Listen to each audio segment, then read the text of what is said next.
Hello अस्सलाम वालेकुम। आज एक और बड़ी इंपॉर्टेंट टॉपिक के साथ आपके सामने हूँ और ये ऐसा टॉपिक है जो कि बार बार डिस्कस होने के बावजूद भी लोग उसे इस तरह से अप्रीहेंड नहीं कर पाते या लोगों को समझ नहीं आता। ये है इनहेरिटेंस के मुतल्लक, यानी तरके के मुतल्लक कि कब किसी की डेथ हो जाए तो उसका तरका, जो उसकी एस्टेट है, जो उसने प्रॉपर्टी छोड़ी है, वो किस तरह उसके वारसान में तकसीम होगी।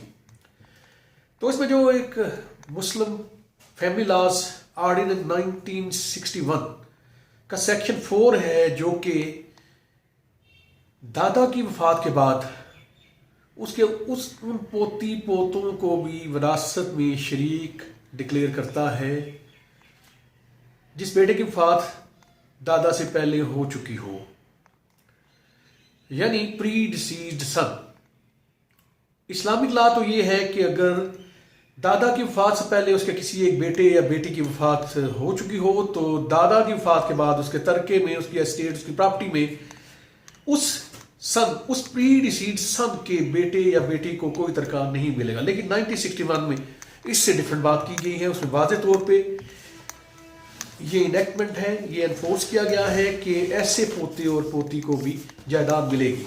मैं वैसे आपकी दिलचस्पी के लिए वो सेक्शन पढ़ना चाहूंगा, आपको बड़े अच्छे तरीके से समझ भी आएगा।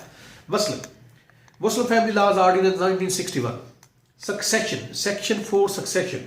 In the event of the death of any son or daughter of the propositors before the opening of succession, the children of such son or daughter, if any, living at the time the succession opens, shall per tribes receive a share equivalent to the share which such son or daughter, as the case may be, would have received if alive. ये बड़ा clear है।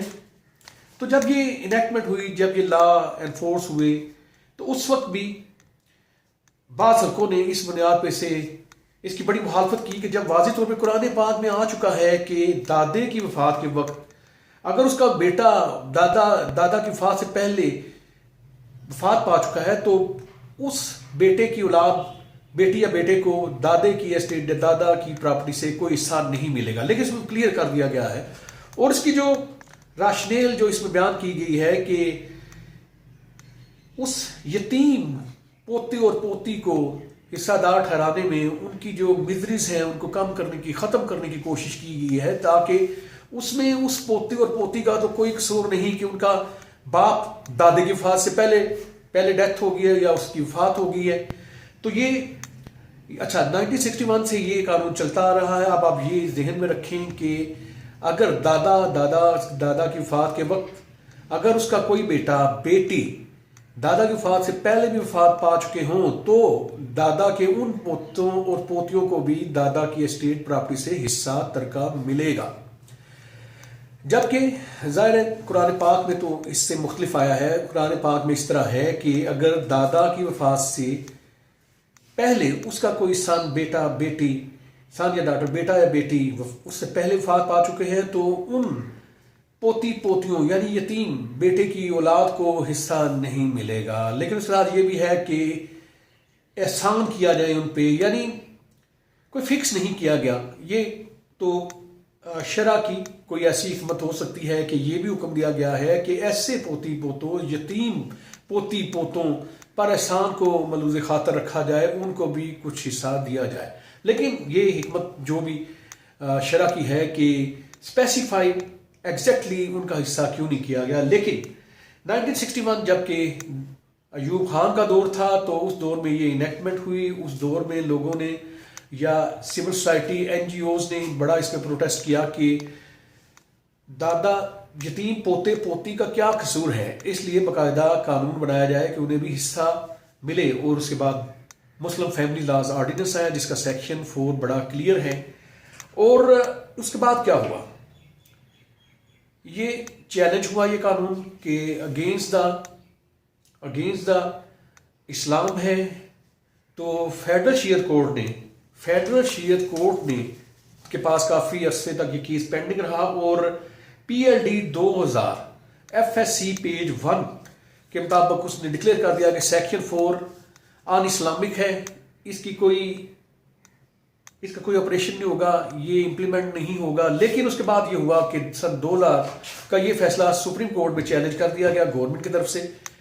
तो अभी तक वो appeal pending है, उसका decision अभी तक नहीं हुआ। लेकिन अगर उस अपील का ये फैसला इस तरह होता है तो ये तो वाकई क्लियर है कि जो मुल्की कानून बनाया गया है ये अगेंस्ट द इस्लाम तो है। कुरान पाक में जब वाज़े तौर पे एक चीज़ के मतलब बयान कर दिया गया है कि यतीम पोते पोती को दादा की वफात के बाद उसके एस्टेट, उसके एसेट्स में से हिस्सा नहीं मिलेगा, ये तो क्लियर है।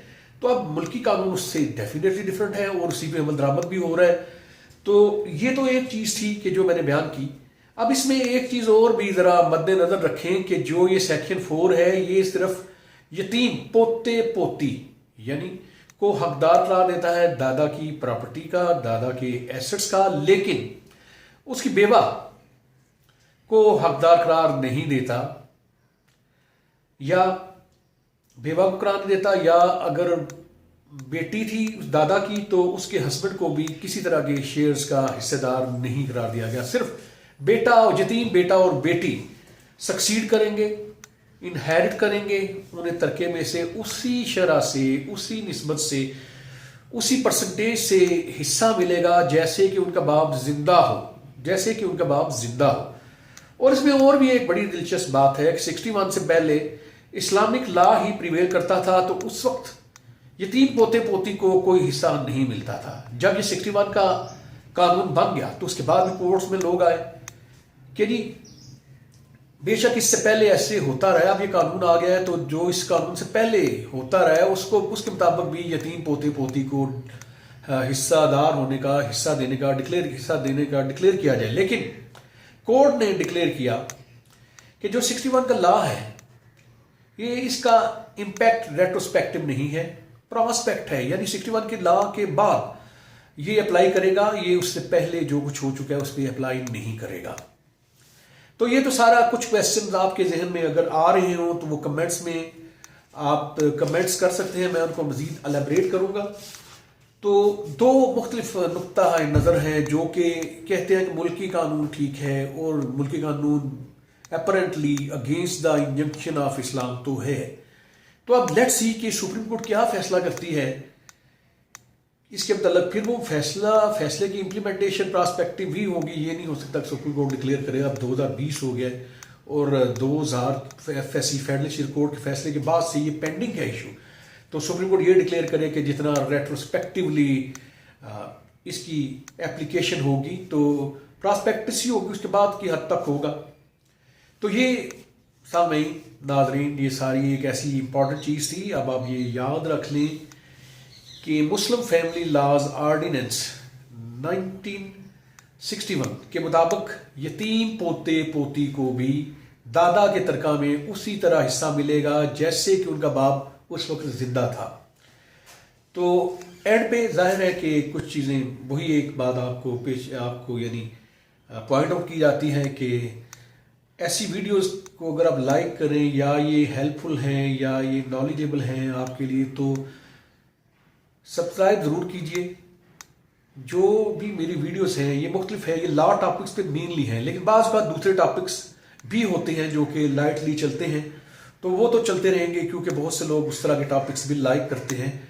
तो मैं इजाज़त चाहूँगा इसके साथ ही, अगर पसंद आए तो लाइक भी कीजिएगा, अगर कोई नापसंद या कोई सुजेशन है तो कमेंट्स में दीजिएगा। और मेरा नंबर भी आप अगर नोट करना चाहें तो 0322588120, तो ये नंबर आप नोट फरमा लीजिए। मुझे एट एनी टाइम कॉल कर सकते हैं किसी भी लॉ रिलेटेड टॉपिक पे, नॉट ओनली के इस्लामिक लॉज हैं, किसी भी तरह के लॉज पे आप मुझसे कांटेक्ट कर सकते हैं। तो इंशाल्लाह जितना भी आपको अपना प्रोफेशनली आपको अच्छा एडवाइस कर सकता हूँ वो इंशाल्लाह किया जाएगा। तो एक तो ये हो गया। अब इसको मैं मजीद क्लैरिफाई थोड़ा सा करना चाहूँगा कि कोई ऐसी चीज़ अनडिस्कस्ड तो नहीं रहेगी, अनआंसर्ड तो नहीं रहेगी। इसमें अगर शुरू करें तो ज़ाहिर सेक्शन 4 से स्टार्ट हुआ कि जो इस्लामिक लॉ था उससे रिपील किया गया कि अब ये मुल्की लॉ चलेगा जो कि अगेंस्ट द यूनिवर्सल इस्लाम है, लेकिन स्टिल प्रिवेल कर रहा है। अब आप देखिए 61 से प्रिवेल करने का मतलब ये है कि 50 ईयर्स हो गई हैं تو یہ ایسا لا پریویل کر رہا ہے، اس کے مطابق عمل درآمد ہو رہا ہے، لوگوں کو پراپرٹی میں شیئر مل رہا ہے جو کہ اسلامک نہیں ہے. تو میں اسی کے ساتھ اجازت چاہوں گا. تو thank you very much, so nice of you.